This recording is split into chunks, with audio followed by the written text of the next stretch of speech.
Is the assassination of Dr. Martin Luther King and Malcolm X.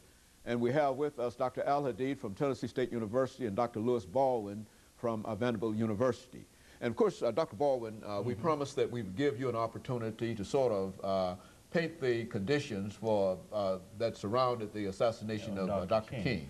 Yeah, Dr. AAl-Hadid was talking about the climate that sort of preceded the assassination of Malcolm X. The climate that led to King's assassination, I think, is quite interesting. He had dealt with the issues of basic constitutional rights up to 1964. 1965, the struggle for political enfranchisement. After the Selma campaign, Dr. King announced that the movement was moving into another phase, which was economic justice and international peace. And he began to attack capitalism, to a greater extent than previously. He began to talk about peace in Vietnam and began to attack America for her violence abroad in the form of the Vietnam War. And I think as he addressed these issues and became a part of the anti-war movement and made the call for economic empowerment, a restructuring of the capitalistic system, as he got involved in this, I think the ruling elite conspired to silence him. He was perceived as a threat to the country. He was perceived as a traitor by many. And as he called for a restructuring of the economic system or a redistribution of wealth and resources in the society, many of the liberals who had followed him previously began to back away. Jews began to back away from the movement. And I think that helped create the climate, his call for economic justice and his involvement in the international peace movement. Very good. And of course, Dr. AAl-Hadid, with the assassination of Malcolm X, you've indicated not only the climate, but what are some of the events that you believe important that eventually led up to his assassination? I mean, how did that happen? Well, one thing you have to look at is the level of petty jealousy that was taking place inside of the Nation of Islam.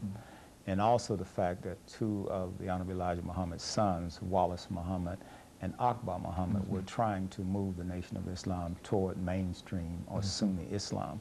So in a certain way, and Malcolm was a part of that, so in a certain way you had a revolution within a revolution.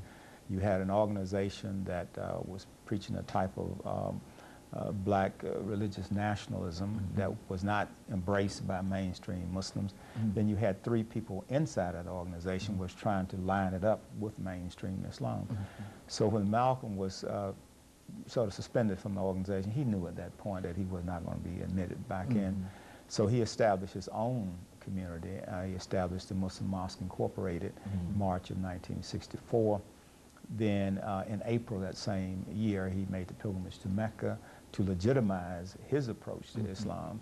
And then when he traveled through Africa, especially in Ghana, he noticed that the people there were just expatriates, but they weren't connecting with the struggle inside of the United States in terms of African Americans. So he formed a second organization, the Organization of Afro-American Unity. And so like Dr. King, once he started dealing with international issues, once he started critiquing capitalism and moving the struggle more toward class rather than race, that's the point at which he became a threat to the movement. And so when he came back inside of the United States, he was working to establish rapprochement with the civil rights movement. And as he moved more toward mainstream Islam, he became more acceptable to the people in the civil rights movement. And he kept reaching out for Dr. King. But because of forces of history or circumstances of history, they weren't actually able to form a coalition between the SCLC, Southern Christian Leadership Conference, and the Organization of Afro-American Unity. But they met once in the Capitol in Washington, D.C. when the debates of the Civil Rights Bill was being conducted.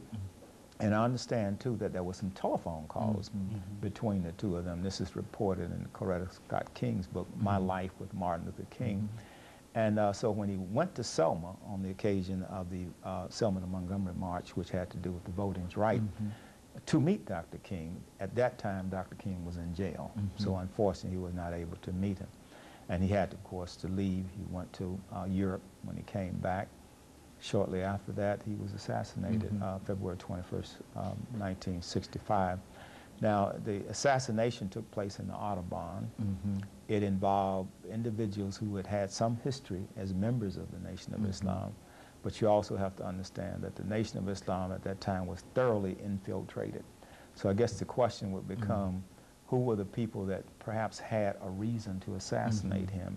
And as we look at the various theories about why he was assassinated, as Evans was saying in his book, Judas Factor, we'd have to look at motive, means, and opportunity.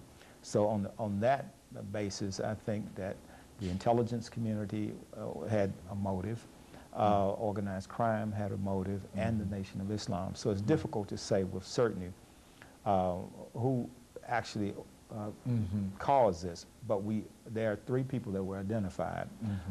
Norman 3X, Talmadge Hager, and Thomas 15X. And they were all connected with either the mosque in Harlem or with the New Jersey mosque in New Jersey, in the New Jersey area. And so these were the people that went to court. They were tried, found guilty, and sentenced to life in prison. Very good. So, and of course, Dr. Baldwin, over the last minute and a half we have here, how did Dr. King react to the assassination of Malcolm X? King was in L.A. For a press conference and some speeches when the news actually got to him, and he responded at that point saying that the assassination of Malcolm X was very unfortunate because it robbed the world of what he called a potential great leader, a potentially great leader. So King was very disturbed. He sent a telegram to Malcolm's wife, Betty Shabazz, expressing his sorrow and sympathy, and saying essentially that while he disagreed with Malcolm on certain issues, he always thought that he was a person who was quite interested, quite devoted to the struggle. Now, in terms of the King assassination, there are basically two schools of thought. One, of course, is the lone assassin theory, that James Earl Ray alone committed the murder. Then you have the conspiracy theory, which holds that there were forces of government were involved, the intelligence community, local police officials in Memphis, perhaps organized crime. These are two different theories of the assassination, but Dr. AAl-Hadid mentioned something that I think is very important, and that is the fact that the two men were coming together, I think proved that they were becoming even more of a threat. Okay, Dr. Baldwin, let us have this commercial break, and after this we'll come back and we'll allow you to pick up at that point of trying to bring these two individuals together, and that will allow Dr. AAl-Hadid to sort of end this for us today. We'll be back with our audience following this short commercial break. The assassination of Malcolm